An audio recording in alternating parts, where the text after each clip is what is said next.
En ouverture de son fameux livre Jalons pour une théologie du laïcat, le père Yves Congar, en 1953, cite une anecdote souriante du cardinal Gasquet. C'est un catéchumène qui demande à un prêtre catholique quelle est la position du laïc dans l'Église. Et très sérieusement, le prêtre lui répond, eh bien, la position du laïc dans l'Église est double. Il est à genoux devant l'autel, c'est sa première position, et il est assis devant la chaire, c'est sa deuxième position. C'était un peu limité pour définir la mission des laïcs et un peu caricatural. Quand on pense à Frédéric Ozanam, laïc qui a fondé les conférences Saint-Vincent de Paul, et aussi à tous les jeunes animateurs de la JAC, la jeunesse agricole chrétienne, qui sont devenus par la suite responsables des syndicats paysans, on peut penser que les laïcs ont eu leur mission bien avant Vatican II.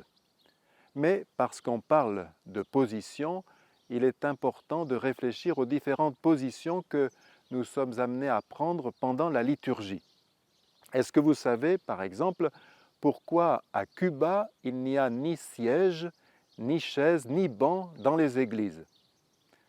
Non, ce n'est pas en raison du jeu de mots que constitue le pays, mais c'est tout simplement parce que les fidèles Castro.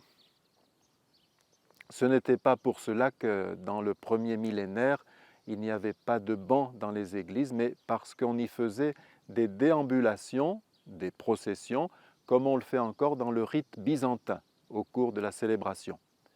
Depuis longtemps, on a privilégié la position assise, c'est celle de Marie, la sœur de Marthe et de Lazare, qui étant assise aux pieds de Jésus, buvait ses paroles. C'est la position du disciple qui écoute, qui se met à l'école de Jésus. Quand on est debout, eh bien, on pense que Jésus nous ressuscite, il nous remet debout, il nous redonne notre dignité, et c'est une façon aussi de dire que nous nous tenons prêts à partir en mission dès qu'il nous le dira. J'ai eu comme professeur le père Jean-Marie qui nous racontait avec humilité la honte qu'il avait eue un dimanche après-midi. Il était allé au cinéma et une fois assis sur son fauteuil, il s'est dit « Qu'est-ce que je viens de faire ?» Entré dans la pénombre de la salle, avant de rejoindre le fauteuil de la rangée qu'il avait choisi, il avait fait dans l'allée une belle génuflexion. Et il était tout malheureux d'avoir réduit ce geste de prosternation, d'adoration à un réflexe de Pavlov. Dans son merveilleux livre « L'enfant qui jouait avec la lune », le père Duval, qui a été le premier chansonnier chrétien, qui a parcouru les routes de France avec sa guitare et ses merveilleuses petites chansons, « Qu'est-ce que j'ai dans ma petite tête ?» à rêver comme ça le soir, d'un éternel jour de fête, d'un grand ciel que je voudrais voir, et bien d'autres. Il dit qu'il est resté toute sa vie impressionné par le geste de son papa, qui, pour la prière du matin à la maison et la prière du soir, se mettait toujours à genoux. Et il se disait, mon papa qui est si grand se met à genoux devant Dieu qui doit être bien plus grand encore que lui. On demandait un jour à quelqu'un de trouver une comparaison pour dire ce qu'était le jour du mariage, et cette personne a dit « mariage, mirage ». Je pense que c'est un peu comme un mirage. On voit les dunes ondulées par le vent, magnifique. On voit les palmiers chargés de dattes.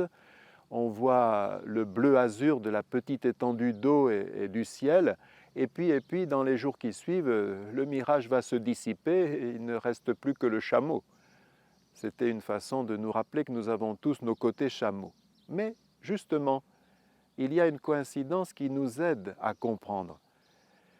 En araméen, en hébreu, la bénédiction, cela se dit beraka. C'est comme l'arabe baraka. Avoir la baraka, c'est avoir la chance.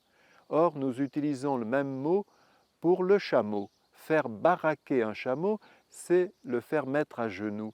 Non pas pour l'humilier, mais pour le charger de sa mission. Parce qu'en fait, recevoir une bénédiction, c'est recevoir une mission. C'est être trouvé digne par Dieu d'avoir à charge une mission. Voilà pour la position à genoux. Il est des raccourcis qui sont souvent cocasses. Au moment de Vatican II, un prêtre voulant annoncer les nouvelles dispositions avait dit « Désormais, pour la communion, mes frères, vous pourrez venir soit debout sur les mains, soit à genoux sur la langue. » Belle gymnastique.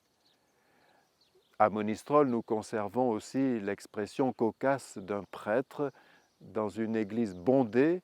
La nuit de Noël, il avait annoncé que pour la communion, pour que cela soit fait avec dignité, il serait bien de monter par les murs et de descendre par les colonnes. Il voulait dire de monter par les allées qui bordaient les murs et de regagner sa place par l'allée qui bordait les colonnes qui se trouvent au centre de l'église. Mais faire un beau signe de croix, comme on s'enveloppe d'un manteau, se frapper la poitrine au moment du « Je confesse à Dieu » pour battre sa coupe et non pas celle du voisin, ouvrir grand les mains pour recevoir l'hostie ou ouvrir la bouche pour recevoir l'hostie sur la langue, comme un oiseau reçoit la becquée, comme un petit nourrisson reçoit la nourriture. Se tenir debout, se tenir assis, eh bien c'est dire que tout notre corps prie pendant la liturgie et c'est surtout dire qu'on veut mettre Dieu en pole position.